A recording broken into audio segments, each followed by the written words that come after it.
사랑방 야담에 오신 여러분 반갑습니다. 항상 건강하세요. 영상 전 구독, 좋아요 눌러주시고 오늘 야담 시작하겠습니다. 한양에서 한나절 걸음이면 닿는 마을에 부잣집이 하나 있었습니다. 주인의 이름은 송재훈이었고 그에게는 연아라는 딸이 하나 있었지요. 곡식 창고가 10칸을 넘었고 집 뒷뜰에는 장독대가 20개가 넘게 늘어서 있었습니다. 연아는 어릴 적부터 아버지의 뒤를 졸졸 따라다녔습니다. 아버지가 장독을 열 때면 곁에서 고개를 내밀었고 장냄새를 맡으며 웃곤 했지요.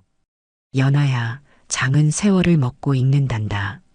아버지는 그렇게 말하곤 했습니다.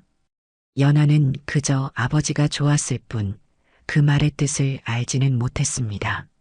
마을 사람들은 송재훈을 존경했습니다. 흉년이 들어도 곡식을 나눠주고 장독의 장을 이웃과 함께 나눴기 때문이었지요. 연아는 그런 아버지의 딸로 자랐습니다. 연아가 20살이 되던 해봄 아버지가 쓰러졌습니다. 갑작스러운 병환이었습니다. 의원을 불렀으나 차도가 없었고 약을 써도 눈만 감았다 뜰 뿐이었지요. 사흘이 지나자 아버지는 연아의 손을 꼭 쥐었습니다. 연아야, 아비가 남긴 것을 잘 지켜라. 목소리가 떨렸고 숨이 가빠졌습니다. 연아는 눈물을 흘리며 고개를 끄덕였지요. 예, 아버지. 무엇이든 지킬게요. 그날 밤 아버지는 눈을 감았습니다. 장례를 치르는 동안 연아는 울음조차 제대로 삼키지 못했습니다. 아버지가 남긴 말의 의미를 생각할 겨를도 없었지요. 그런데 장례가 끝나자마자 집 안팎이 소란스러워졌습니다. 친척들이 몰려들기 시작한 것이었습니다. 장례를 마친 지 3일째 되던 날 아버지의 유언장이 공개되었습니다. 마을 이장과 친척 대표들이 모인 자리였지요. 종이를 펼친 이장의 얼굴이 굳어졌습니다. 이게 전부입니까? 유언장에는 단 한 줄만 적혀 있었습니다. 딸 연아에게는 뒷뜰에 장독대를 준다. 그뿐이었습니다. 논밭에 대한 언급도 곡간에 대한 지시도 없었지요. 친척들은 서로의 얼굴을 바라봤습니다. 연아는 유언장을 받아들었습니다. 아버지의 글씨는 떨리지 않았고 또렷했습니다. 장독대요? 연아는 중얼거렸지요.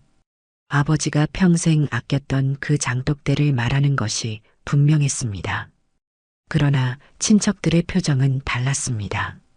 어떤 이는 어이없다는 듯 웃었고 어떤 이는 고개를 가로저었지요. 장독대라니 참. 한 친척이 중얼거렸습니다. 연아는 유언장을 가슴에 안았습니다. 그날 저녁 친척들은 대청마루에 모여 앉았습니다. 술상이 차려졌고 목소리가 높아졌지요. 부잣집 외동딸이 받은 게 장독대라니. 형님이 정신이 온전치 못하셨나 보. 그래도 땅 한 떼기는 줘야지. 장독대가 뭐요? 웃음소리가 터졌습니다. 연아는 부엌에서 그 소리를 들었습니다. 가슴이 뜨거워졌고 눈물이 핑 돌았지요. 그러나 울 수는 없었습니다. 아버지는 분명 이유가 있었을 것이라 믿었기 때문이었습니다. 연아야. 한 친척 아주머니가 다가왔습니다. 내가 뭘 잘못한 게 아니야. 그냥 형님이 너무 황당한 유언을 남기신 거지. 위로인 듯 했으나 연아에겐 비웃음처럼 들렸습니다. 그날 밤 연아는 뒷뜰로 나갔습니다. 달빛 아래 장독대가 늘어서 있었지요. 20개가 넘는 장독이 고요히 자리를 지키고 있었습니다. 아버지, 이게 무슨 뜻인가요? 연아는 장독대 앞에서 무릎을 꿇었습니다. 이튿날 친척들은 재산 분배를 시작했습니다. 유언장에 명시되지 않은 재산은 혈족에게 돌아간다는 것이 그들의 논리였지요. 논밭은 큰아버지에게, 곡간은 작은아버지에게, 가축은 사촌들에게 나눠졌습니다. 연아는 그 자리에 앉아 있었으나 아무 말도 하지 않았습니다. 연아, 넌 젊으니까 시집이나 잘 가면 돼. 한 친척이 말했습니다. 장독대는 가져가도 되고 또 다른 친척이 덧붙였지요. 연하는 고개를 들었습니다. 예, 그러겠습니다. 목소리는 차분했으나 손은 떨리고 있었습니다. 재산 분배가 끝나자 집은 더 이상 연하의 것이 아니었습니다. 큰아버지가 집의 주인이 되었고 연하는 그저 머물러 있을 뿐인 존재가 되었지요. 그날 밤 연하는 짐을 꾸렸습니다. 많지 않았습니다. 옷가지 몇 벌과 아버지의 유언장, 그리고 어머니의 비녀 하나뿐이었지요. 보름이 지나자 큰아버지가 연하를 불렀습니다. 연하야, 미안하지만 내가 이 집에 계속 있기는 어렵구나. 연하는 예상했던 말이었습니다. 예, 알고 있습니다. 장독대는 가져가거라. 그게 내 몫이니. 큰아버지는 그렇게 말하고는 돌아섰지요. 연하는 며칠 동안 장독을 하나씩 옮겼습니다. 마을 끝자락에 있는 허름한 초가집을 빌렸고 그곳 뒤뜰에 장독을 놓았습니다. 20개가 넘는 장독을 옮기는 일은 쉽지 않았습니다. 마을 사람 몇이 도와줬으나 대부분은 그저 지켜볼 뿐이었지요. 저 딸이 참 불쌍하지. 부잣집 딸이었는데 장독대만 받고 쫓겨나다니. 소문은 빠르게 퍼졌습니다.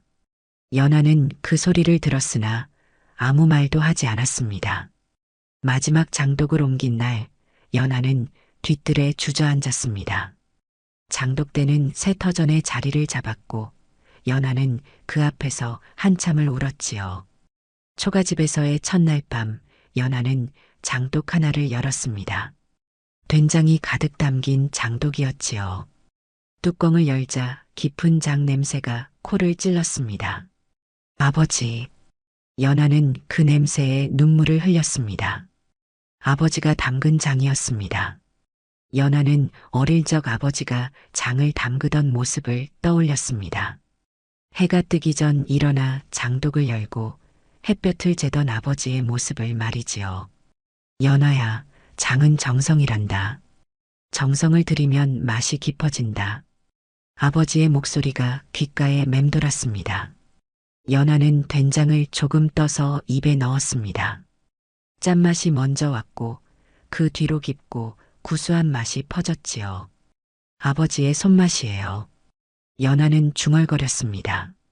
그날 밤 연하는 된장찌개를 끓였습니다.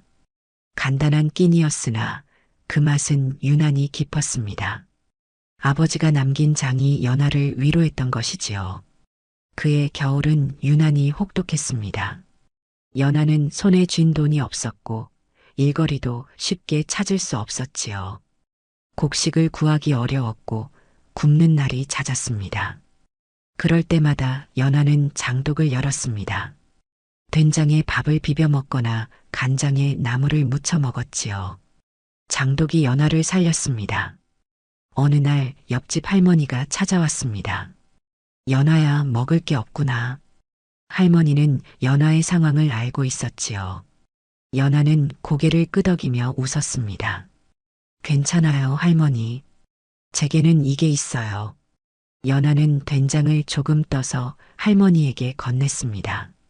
할머니는 그 된장으로 국을 끓여 먹고는 깜짝 놀랐지요. 이게 무슨 맛이냐? 내가 평생 먹어본 장 중에 최고구나. 소문은 조용히 퍼지기 시작했습니다. 연하의 장독에서 나온 장은 달랐다고 말이지요. 봄이 되자 마을 사람들이 하나둘 연하를 찾기 시작했습니다. 연하 씨, 그 된장 좀 나눠줄 수 있어? 간장이 모자란데 조금만 얻을 수 있을까요? 연하는 거절하지 않았습니다. 장독은 아직 많았고 나눠줄 만큼은 충분했지요. 사람들은 연하의 장을 받아가며 감탄했습니다. 저 집 장은 다르다. 부잣집에서 대대로 내려온 장이라 그런가 봐. 소문은 점점 커졌습니다. 이웃 마을에서도 사람들이 찾아왔고 연하의 장독대는 유명해지기 시작했지요. 연하는 여전히 가난했으나 장독대 덕분에 끼니는 거를 수 없었습니다. 그리고 사람들과 나누며 연하는 아버지의 마음을 조금씩 이해하기 시작했습니다. 재산은 사라지지만 장은 남는구나. 연하는 중얼거렸지요. 연하는 장독을 하나씩 열어보기 시작했습니다. 각 장독마다 담긴 장의 종류가 달랐고 맛도 제각각이었지요. 어떤 장독은 짠맛이 강했고 어떤 장독은 단맛이 살짝 돌았습니다. 연하는 궁금했습니다. 왜 이렇게 다른 걸까? 어느 날 연하는 장독대 옆에서 작은 나무 상자를 발견했습니다. 아버지가 남긴 것이었지요. 상자를 열자 낡은 종이 몇 장이 나왔습니다. 거기에는 아버지의 글씨로 빼곡히 적혀 있었습니다. 첫 번째 장독물은 우물 깊은 곳에서, 소금은 서해산, 햇볕은 오전 2시간. 두 번째 장독, 바람이 잘 통하는 곳, 매주는 가을것.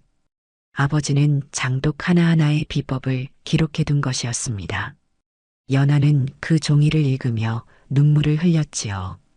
아버지 이걸 남겨주신 거였군요. 연하는 그날부터 아버지의 기록을 따라 장을 연구하기 시작했습니다. 해가 바뀌었습니다. 연하는 이제 장독대를 돌보는 일에 익숙해졌지요. 매일 아침 장독을 열어 상태를 확인했고 햇볕과 바람을 재며 장독의 위치를 조금씩 바꿨습니다.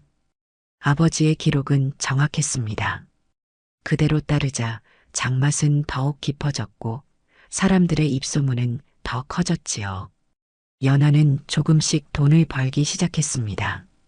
장을 팔지는 않았으나 사람들이 감사의 표시로 곡식이나 돈을 건네는 일이 잦아졌습니다. 연하는 그 돈으로 초가집을 조금씩 수리했고 장독대도 더 넓혔지요. 세월이 흐르며 장독은 더 깊어졌습니다. 10년이 넘은 장독도 생겼고 그 장맛은 마을에서 최고로 꼽혔습니다. 연하의 삶도 함께 익어갔지요. 외롭고 힘들었던 시절은 지나갔고 이제는 마을 사람들과 웃으며 이야기를 나누는 날이 많아졌습니다. 연하는 깨달았습니다. 장독대는 단순히 장을 담는 곳이 아니라 세월을 담는 곳이라는 것을 말입니다. 세월은 빠르게 흘렀습니다. 연하가 장독대를 물려받은 지 어느덧 20년이 지났지요. 연하는 이제 40살이 되었고 마을에서 장을 가장 잘 담그는 여인으로 불렸습니다. 초가집은 기와집으로 바뀌었고 장독대는 30개가 넘게 늘어섰습니다. 연하는 여전히 혼자였으나 외롭지 않았지요. 장독대가 곁에 있었고 마을 사람들이 늘 찾아왔습니다. 어느 날 연하는 가장 오래된 장독을 열었습니다. 아버지가 마지막으로 담근 장이었지요. 20년이 넘은 된장이었습니다. 뚜껑을 열자 깊고 진한 냄새가 퍼졌습니다. 연하는 그 된장을 조금 떠서 입에 넣었지요. 짠맛도 단맛도 아닌 형언할 수 없는 깊은 맛이었습니다. 아버지, 이게 세월의 맛이군요. 연하는 중얼거리며 웃었습니다. 20년이라는 시간이 장독 속에 고스란히 담겨 있었던 것이지요. 연하의 장독대는 이제 멀리서도 소문이 났습니다. 한양에서도 사람들이 찾아왔고 심지어 관가의 사람도 한 번씩 들렀지요. 이 장을 파실 수 있소? 어느 상인이 물었습니다. 값은 얼마든지 치르겠소. 연하는 고개를 저었습니다. 팔지 않습니다. 상인은 놀란 표정을 지었지요. 왜 그러시오? 이 장이라면 한양에서 큰 돈을 받을 수 있소. 연하는 장독대를 바라보며 말했습니다. 이건 팔 물건이 아니에요. 제 아버지가 남기신 것이고 제 삶 그 자체니까요. 상인은 더 이상 말하지 않고 돌아갔습니다. 그러나 그 후로도 사람들은 계속 찾아왔지요. 어떤 이는 장을 배우고 싶다고 했고 어떤 이는 그저 구경만 하고 돌아갔습니다. 연하는 모든 일을 환대했습니다. 장독대는 나누는 것이라고 믿었기 때문이었지요. 어느 봄날 연화의 집에 낯익은 얼굴들이 나타났습니다. 큰아버지와 작은아버지, 그리고 사촌들이었지요. 20년 만이었습니다. 그들은 연화를 보며 어색하게 웃었습니다. 연화야, 오랜만이구나. 큰아버지가 말했습니다.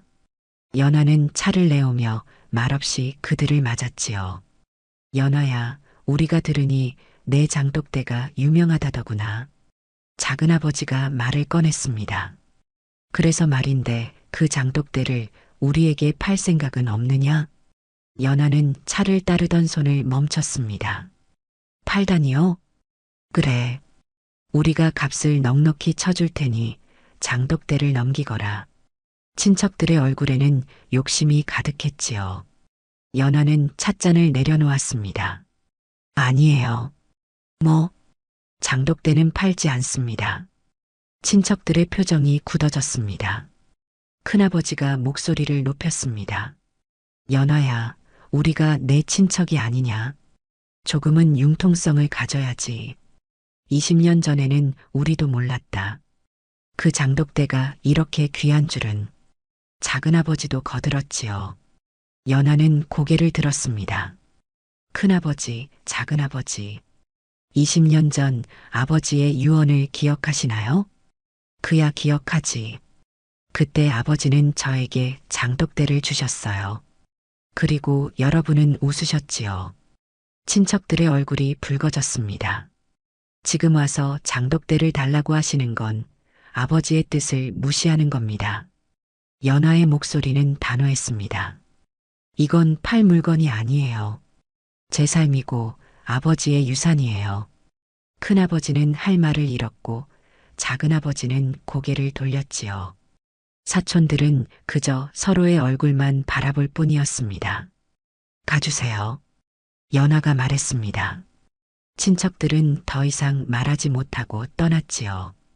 그날 밤 연하는 장독대 앞에 앉았습니다. 달빛이 장독대를 비추고 있었지요. 아버지, 이제야 알겠어요. 연하는 중얼거렸습니다. 아버지가 남기신 건 장독대가 아니라 살아갈 힘이었어요. 아버지는 알았던 것입니다. 논밭은 팔리고 곳간은 텅 비고 집은 다른 사람의 것이 된다는 것을 말이지요. 그러나 장독대는 달랐습니다. 장독대는 세월이 지날수록 깊어지고 사람들과 나눌수록 더 커지는 것이었습니다.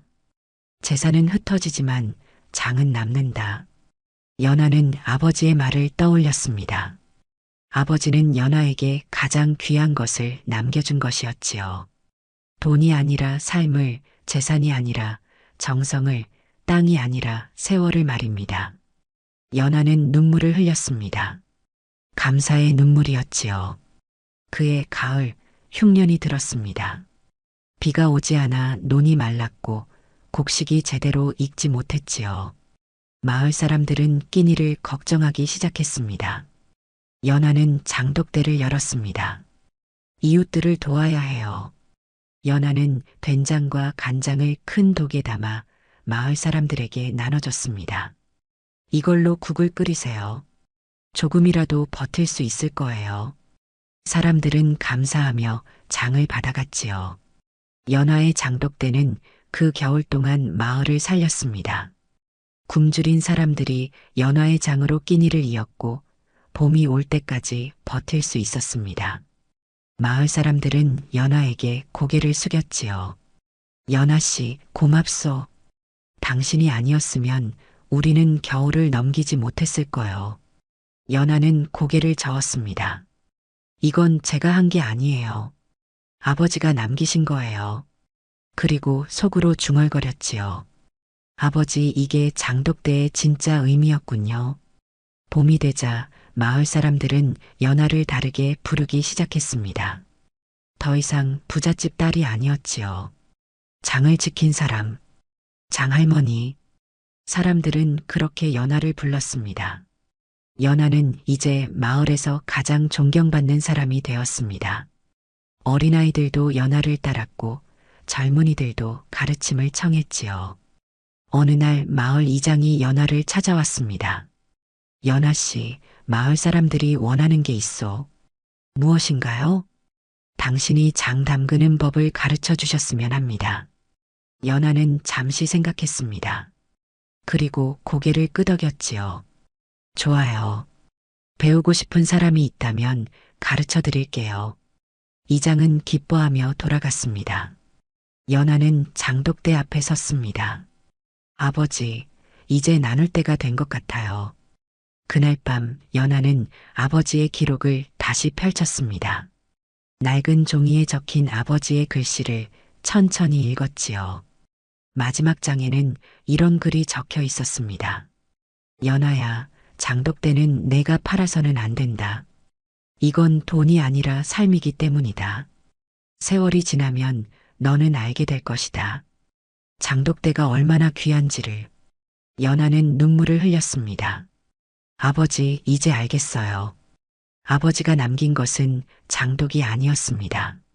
살아갈 힘이었고, 사람들과 나눌 마음이었고, 세월을 견디는 정성이었지요. 재산은 사라졌으나 장독대는 남았습니다. 그리고 그 장독대로 인해 연아는 마을에서 가장 귀한 사람이 되었습니다. 연아는 깨달았습니다. 상속의 진짜 의미는 물건이 아니라 삶을 이어가는 것이구나. 이듬해 봄 연아의 집에 어린 제자들이 모여들었습니다. 마을의 아이들과 젊은이들이었지요. 연아는 그들을 장독대 앞에 세웠습니다. 장은 정성이에요. 세월을 들여야 하고 나눔을 알아야 해요. 연아는 아버지가 그랬던 것처럼 장 담그는 법을 하나하나 가르쳤습니다. 물의 온도, 소금의 양, 햇볕의 위치까지 말이지요. 아이들은 진지한 표정으로 연아의 말을 들었습니다. 이건 돈보다 오래가요. 연아가 말했습니다. 재산은 사라지지만 장은 남아요. 그리고 이 장독대는 여러분의 삶을 지켜줄 거예요. 제자들은 고개를 끄덕였지요. 연아는 가장 오래된 장독을 열었습니다. 20년이 넘은 된장이었습니다. 이게 세월의 맛이에요. 제자들은 그 장맛을 보며 감탄했습니다.